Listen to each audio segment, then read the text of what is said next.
Nuevamente con el gusto de vernos, en este caso para abordar el tema número 5 del módulo de carbohidratos, que versa sobre la reacción de Maillard. Y será la primera parte, veremos la introducción de la reacción de Maillard. Bien, aquí tenemos que considerar dos circunstancias. La reacción de Maillard implica un oscurecimiento y es un oscurecimiento químico, un oscurecimiento no enzimático y por lo cual tenemos que ver primero en qué consiste el oscurecimiento enzimático. Bien, el oscurecimiento enzimático, como aquí lo vemos, ocurre en frutas y vegetales. Cuando se pelan frutas y vegetales, ocurre una reacción de oscurecimiento debido a esencialmente dos factores. La exposición al aire de los tejidos recién expuestos y la conversión de componentes fenólicos a melanoidinas. Esto se debe a un sistema enzimático que se llama polifenol oxidasa y su pH óptimo es de 7, un pH neutro. Debido a que son enzimas, pues son sensibles al tratamiento térmico y también a los agentes reductores. Principalmente los que se usan es el ácido cítrico y los sulfitos. Aquí vemos ejemplos de productos que sufren este oscurecimiento enzimático, como los champiñones, que vemos que después de que se cortan muy rápidamente, oscurecen o bien debido al almacenamiento. Las lechugas presentan este mismo fenómeno de oscurecimiento enzimático, el aguacate, las papas, la manzana, los camarones, las peras. Bien, entonces, el oscurecimiento enzimático implica que compuestos fenólicos que están dentro de los tejidos debido a la reacción de la polifenol oxidasa y la presencia de oxígeno se convierten a difenoles, los cuales en una segunda etapa se convierten a ortoquinonas. Estos difenoles no presentan color, pero ya las ortoquinonas sí presentan un color. Sí, aparte de ello tenemos también aminoácidos o proteínas. Estas van a coadyuvar a la formación de pigmentos. Independientemente de ello, las ortoquinonas que son coloridas se pueden polimerizar químicamente a polímeros de complejos de color más oscuro. Esta siguiente reacción ya ocurre por reacción química. La formación de las quinonas depende tanto de la presencia de las enzimas como del oxígeno. Esto debe ser puntualizado. También el otro aspecto que debemos de tener en cuenta es que una vez ya iniciada la reacción, las reacciones subsecuentes son espontáneas. ¿Cuál es la diferencia entre las melaninas y las melanoidinas? Las melaninas se producen cuando hay oscurecimiento enzimático, exactamente, y son producidas por las fenoloxidasas, como lo acabamos de decir. Las enzimas oxidan los fenoles a ortoquinonas y estas se polimerizan a melaninas. Aquí es el mismo el, eh, esquema que habíamos presentado en la lámina anterior. Aquí tenemos un 2,4 dihidroxifenol. En la presencia de oxígeno y las fenoloxidasas se presentan la formación de melaninas que presentan este tipo de reacción, este tipo de estructura. Como podemos ver, son condensaciones de grupos aromáticos. Y el otro concepto que también tenemos que tener en cuenta es la de los otros polímeros que se presentan cuando hay un oscurecimiento no enzimático, que son las melanoidinas. Estas melanoidinas son también pigmentos oscuros que se producen en la última etapa de la reacción de Maillard, en la cuarta etapa, cuando reaccionan dicarbonilos con derivados aminados, ¿sí? Y se producen este tipo de estructuras, estos tres tipos de estructuras. Pero también pueden producirse melanoidinas cuando se polimerizan otro tipo de compuestos. En este caso se ejemplifica el hidroximetilfurfuraldehído cuando por condensación produce polímeros, en este caso representados como polímeros lineales, pero que también pueden ser ramificados. El oscurecimiento no enzimático, que se denomina como ONE, oscurecimiento no enzimático, es el que es propio de la reacción de Maillard. Diferentes compuestos que están presentes en los alimentos producen este oscurecimiento no enzimático. ¿Por qué vía se produce el oscurecimiento no enzimático? Hay varias, una de ellas es la oxidación del ácido ascórbico, y esto se presenta muy frecuentemente en frutas y implica la pérdida de la vitamina y el oscurecimiento de la vitamina C. Otro es la deshidratación de azúcares, que ocurre cuando en condiciones ácidas y altas temperaturas los azúcares se deshidratan y se producen pigmentos que dan color. También cuando se caramelizan los azúcares a altas temperaturas. Y aquí lo que ocurre son deshidrataciones. Y la reacción más importante de oscurecimiento no enzimático es la reacción de Maillard. Cuando se tienen azúcares reductores que reaccionan con grupos amino libres. El primer ejemplo tenemos la oxidación del ácido ascórbico. Esta es la estructura del ácido ascórbico, que está en su forma reducida como ácido L-ascórbico en su forma reducida, y en su forma oxidada está como de hidro L-ascórbico, en el cual cuando se oxida se generan 2 protones y 2 electrones.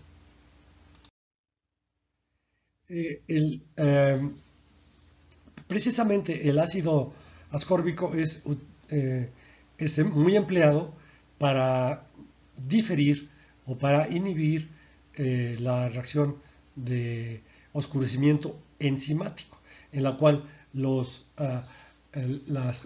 difenoles son en una primera etapa del oscurecimiento enzimático convertidos a ortoquinonas. Y entonces el ácido ascórbico se convierte en ácido dehidroascórbico, regresando las ortoquinonas a los difenoles, impidiendo de esta forma que se generen pigmentos oscuros. Ahora regresemos al oscurecimiento no enzimático, ¿sí? Esto se presenta cuando hay reacciones químicas de alimentos durante el almacenamiento o durante el procesamiento. Aquí se van a generar pigmentos oscuros que van a afectar el color y la apariencia de los alimentos, el sabor, el valor nutritivo de los mismos. Entonces se van a generar distintos efectos como resultado de este oscurecimiento no enzimático. No necesariamente todos son desfavorables, algunos son favorables en términos de las características sensoriales de los alimentos principalmente. ¿Qué mecanismos, nuevamente recordemos, van a producir el oscurecimiento no enzimático? Uno, el más importante, es la reacción de Maillard, pero también el tratamiento térmico ácido de los carbohidratos, la caramelización de los carbohidratos y la degradación del ácido ascórbico. ¿Qué compuestos se requieren para que esto ocurra? Se requieren azúcares reductores y aminoácidos y proteínas, esencialmente para la reacción de Maillard. Bueno, abordemos entonces ya de aquí en adelante la reacción de Maillard. Les recuerdo que en la presentación anterior abordamos la generación de compuestos cíclicos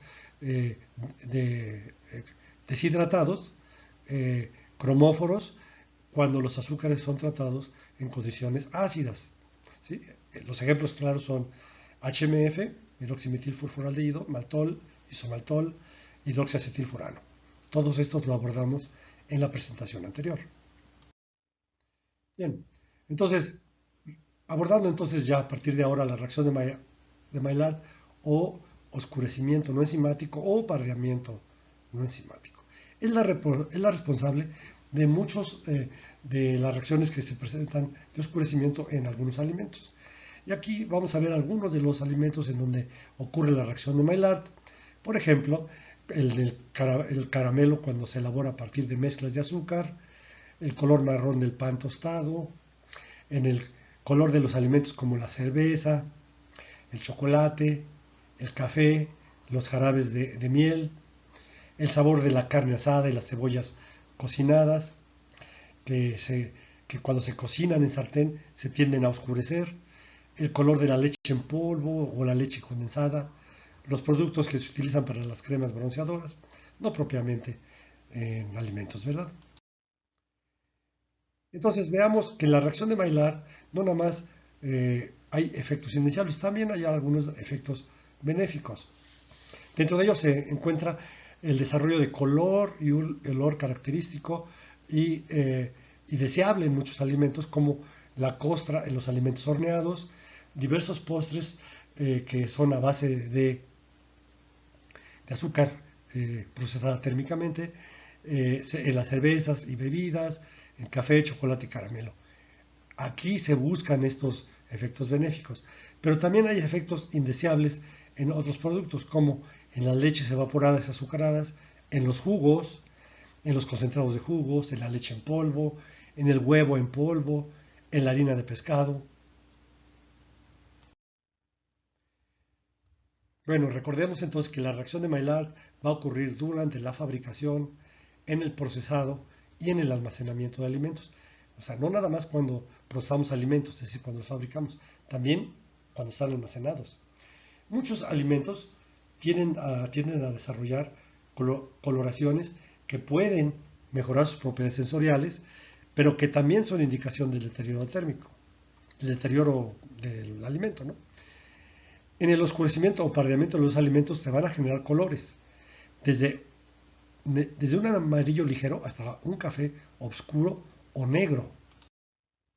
Aquí vemos una gráfica donde se ve la producción de pigmentos oscuros asociada con la pérdida de lisina a 35 grados en un sistema modelo de caseína y glucosa a una cierta actividad de actividad acuosa de 0.5.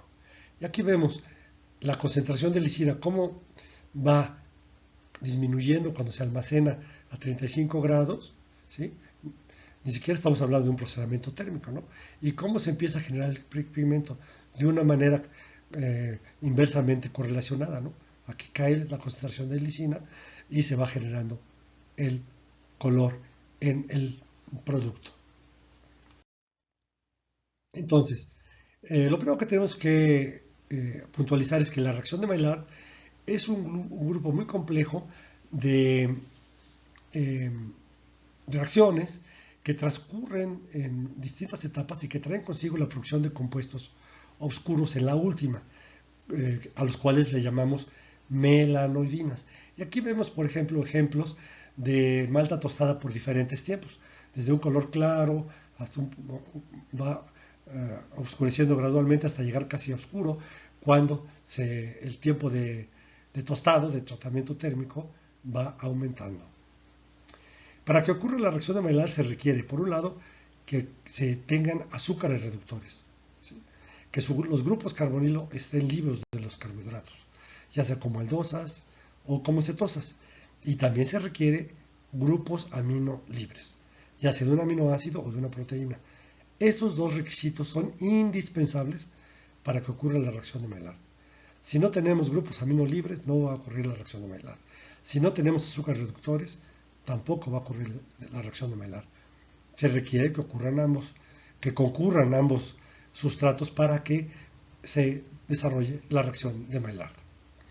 Por primera vez se observó esta reacción en 1913 por un químico francés llamado Louis Camille Maillard y por eso tiene este nombre. Pero hasta 1963, 50 años después, fue que se aclaró el mecanismo general de la reacción de Maillard. Y yo diría que nada más las bases, porque de manera continua se van descubriendo nuevos productos, nuevas vías, distintas posibilidades dependiendo del tipo de matrices alimentarias de las que estemos hablando. En la reacción de Maillard hay varios factores que van a influir sobre el desarrollo de esta reacción. Por un lado, el tipo de aminoácido. Esto es muy importante. Los aminoácidos van a aumentar la reacción de Maillard, la velocidad de la reacción de Maillard, en la medida que aumente el tamaño de la cadena lateral, ¿sí? En donde se tenga un grupo aminoreactivo, ¿sí? No estamos hablando de aminoácidos hidrofóbicos. Los aminoácidos hidrofóbicos, pues, como leucina, isoleucina, valina, pues no van a reaccionar si están presentes en una cadena proteica, ¿no? Reaccionarán nada más con el grupo amino, alfa-amino, pero si están en una proteína, no. Entonces, si están en una cadena proteica, los aminoácidos que van a ser más reactivos, pues es la lisina, porque es un épsilon amino. El grupo amino libre está a 4 átomos de carbono. La arginina también, la histidina y el triptofano estarían en segundo y tercer término. Entonces, este es el primer factor más importante que influye. El segundo factor es el tipo de azúcares reductores. Y aquí hay varios parámetros, empezando porque las pentosas son más reactivas que las hexosas. Es decir, la gilosa y la ribosa serán más reactivas que la galactosa o la glucosa, ¿no? Las aldosas son más reactivas que las cetosas. Y aquí la glucosa, por ejemplo, será más reactiva que la fructosa. O la manosa o la galactosa también serán más reactivas que la fructosa, la sorbosa, la psicosa o la tagatosa. Los monosacáridos son más reactivos que los disacáridos. Es decir, aquí la glucosa o la fructosa serían más reactivos que la lactosa. ¿Qué factores adicionales influyen sobre la reacción de Maillard? Uno es que su energía de activación es muy baja, son de 30 kilocalorías por mol, y esto implica que muy fácilmente se puede desarrollar. La temperatura es otro factor. A altas temperaturas, pues se va a acelerar la reacción de Maillard, como ocurre con todas las reacciones químicas. Pero, dado que esta energía de activación es muy baja, también la reacción de Maillard se puede desarrollar durante la refrigeración o bien inclusive en la congelación de los alimentos. Claro, a velocidades de reacción mucho más bajas que a temperatura ambiente o a altas temperaturas. Pero también en refrigeración y congelación se puede presentar la reacción de Maillard. Aquí podemos ver cómo se desarrolla la reacción de Maillard midiendo la disminución de la lisina disponible en carne de jaiba tratada térmicamente a distintas temperaturas, 80, 100, 121 grados, 80, 121, perdón, 100 y 80 grados, por distintos tiempos. Y esta es la proporción de lisina disponible. Vemos que a los 15 minutos, pues ya cuando estamos a 121 grados centígrados, ya disminuyó 5% la lisina disponible. Entre 80 y 100 no hay mucha diferencia, pero ya cuando llegamos a 45 minutos, ya la lisina disponible es de 70% en el caso del tratamiento 121 grados, y a 80 grados apenas está llegando al 90%. O sea, hay una disminución de apenas 10%, mientras que a 121 grados ya la disminución fue de 30%. Por otro lado, el pH también afecta el oscurecimiento por la reacción de Maillard. Y aquí vamos a ver cómo ocurre esto en un tratamiento a 121 grados centígrados por 10 minutos, midiendo la absorbancia con distintos aminoácidos y a distintos pHs, de 6 a 12%. Y vemos de que conforme aumenta el pH, en términos generales, tiende a aumentar la absorbancia, es decir, la generación de colores oscuros. Y, por ejemplo, a 9, 10 ya llegó al máximo con la mayor parte de los aminoácidos. Y vemos que con lisina y alanina, aquí en este caso, en este sistema modelo, se disparó estamos hablando de aminoácidos libres. y llegó a la absorbancia casi al máximo, a un pH de 9, 10, ¿no? Mientras con arginina, pues la absorbancia no se desarrolla de una manera tan marcada como con alanina y lisina. Como acabamos de ver en la lámina anterior, pues entre los factores que influyen marcadamente sobre la reacción de Maillard está el pH, que conforme se incrementa, conforme se vuelve alcalino, aumenta la velocidad de reacción, llegando a un máximo a un pH de 10, y que a pHs ácidos la reacción de Maillard pues transcurre de una manera más lenta, más... no es que no ocurra, sí ocurre, pero de una manera más lenta. El valor de AW, la actividad acuosa, también afecta a la reacción de Maillard. Los alimentos de humedad intermedia son los que presentan mayor oscurecimiento, y esencialmente debido a la presencia de agua, por un lado, de mayor disponibilidad de agua, pero sobre todo a la movilidad de los distintos componentes que están participando en la reacción de Maillard. Por otro lado, la formación de melanodina se favorece por la presencia de los iones cobre 2 más y hierro 2 más, por la presencia de oxígeno, por las oxidaciones subsecuentes que se pueden dar, y por la presencia de radiaciones también. Cuando hay radiaciones se generan radicales libres que también pueden influir sobre la reacción de Maillard. Un ejemplo muy práctico que se utiliza mucho en la producción de aromas, esencialmente, es cuando se hace reaccionar azúcares, en este caso glucosa, con distintos aminoácidos, y se generan a diferentes temperaturas distintos sabores.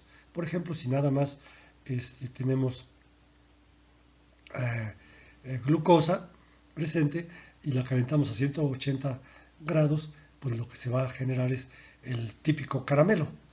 Pero variando el tipo de aminoácido de valina, leucina, prolina, glutamina, ácido aspartico, lisina, vemos que los aromas que se generan pues varían dependiendo de la temperatura. Por ejemplo, el caso de valina, el olor típico del pan de centeno, el aroma típico de chocolate muy fuerte. Si pasamos a leucina a 180 grados, el aroma que se genera es a queso quemado. Con prolina es un aroma agradable a pan. Con caramelo es glutamina, caramelo también con aspartico, o con lisina el aroma que se genera es el típico olor a pan a 180 grados. Pero en una temperatura más baja ni siquiera se genera algún olor. Entonces, todo este tipo de reacciones pues, son de uso muy empírico, pero no se han determinado los mecanismos claros que nos permitan identificar los compuestos o la combinación de compuestos que se producen y las vías que los producen, las vías de reacción.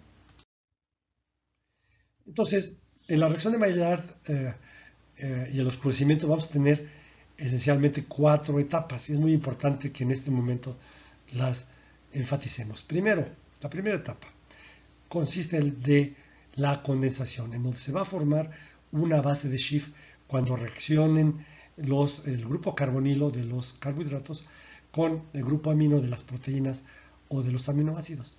Aquí, en la condensación, en la formación de la base de Schiff, no se va a formar color. Después de la condensación, la segunda etapa es la transposición de los productos de la condensación, en la cual el arreglo, por medio del arreglo de Amador y de Haynes, se van a producir aldosaminas o cetosaminas que tampoco van a generar color.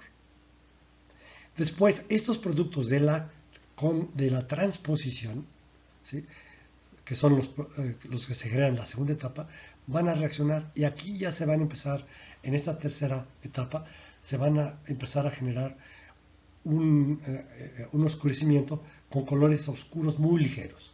Y también se van a producir olores, algo desagradables o agradables.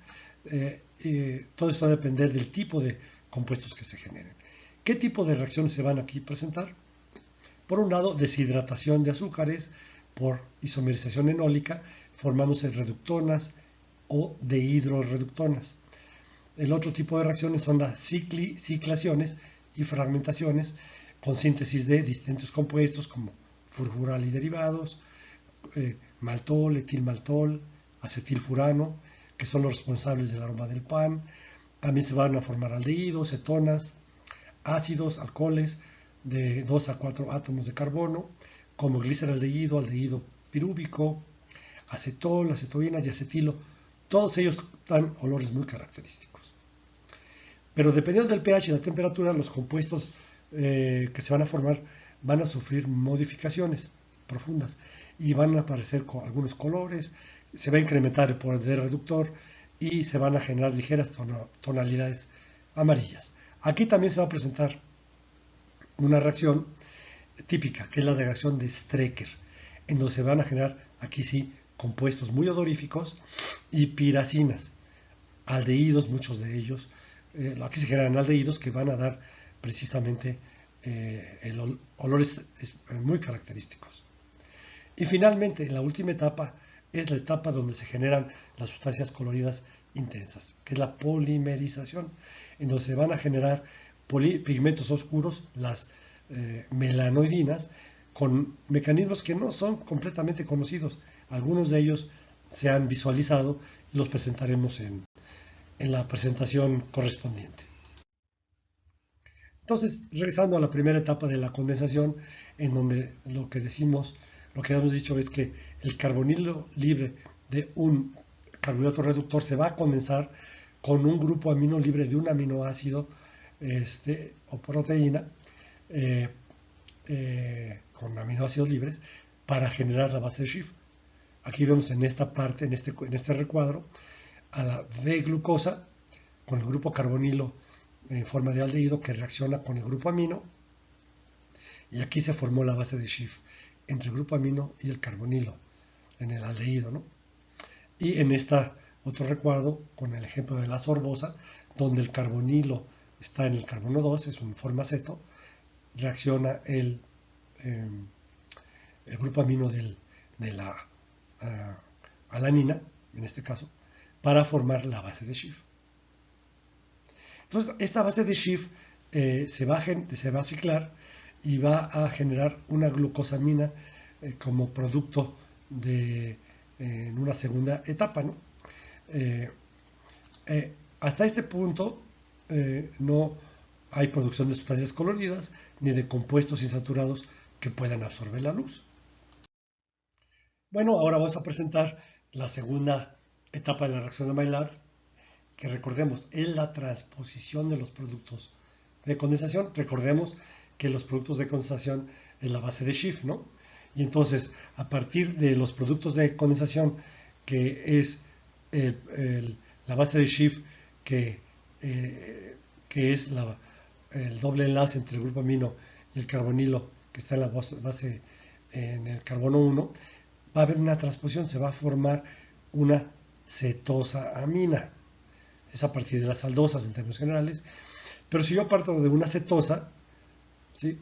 Esta base de Schiff se va a convertir en una aldosamina. La cetosamina es el producto de Amadori, se le conoce como el producto de Amadori, y la aldosamina es el producto de Haynes. Entonces la glucosilamina va a cambiar a un amino 1-desoxifructosa, que es esta, un amino 1-desoxifructosa, y la cetosilamina va a cambiar a 2-amino 2-desoxialdosa. ¿Cómo se puede prevenir la reacción de Maillard? Primero, uno es la eliminación de los sustratos. Y por ejemplo, en el caso de los huevos, la glucosa cuando se procesan huevos para deshidratar, se puede se puede oxidar a ácido glucónico por una enzima, la glucosa oxidasa, para evitar que tenga carbonilos libres y que pueda reaccionar con los grupos aminos libres de las proteínas y que se genere el oscurecimiento. En las papas, por ejemplo, sí se puede almacenar a temperaturas bajas para evitar que se libere glucosa de la hidrólisis del almidón. También otra de las estrategias es disminuir el pH del producto, el control de la temperatura y de la humedad, evitar los tratamientos térmicos es una estrategia, almacenar a temperaturas moderadas o de refrigeración, el control de humedad del producto durante la deshidratación. Los alimentos deshidratados deben almacenarse a temperaturas menores de 25 grados centígrados y también buscar almacenar jugos concentrados a 0 grados centígrados. Y finalmente, uno de los recursos más empleados es la adición de agentes inhibidores, sulfitos de sodio, de potasio, bisulfitos de sodio, de potasio también, y metabisulfitos también de sodio y de potasio. Son los más utilizados. Aquí vemos cómo es el efecto de los antioxidantes a base de sulfitos, bisulfitos y metabisulfitos. Aquí tenemos los tres reactivos que participan en la reacción de Maillard, los grupos carbonilos libres, la base de Schiff o los carbonilos insaturados, y cómo, en el caso de los sulfitos, cómo reaccionan con cada uno de ellos y cómo al reaccionar con los carbonilos, por ejemplo, evitan que sigan avanzando en la reacción de Maillard al insertarse el sulfato, sustituirlo, atacar nucleofílicamente al carbonilo y evitar que siga la reacción. Lo mismo ocurre con el sulfito de sodio, con la base de Schiff o con el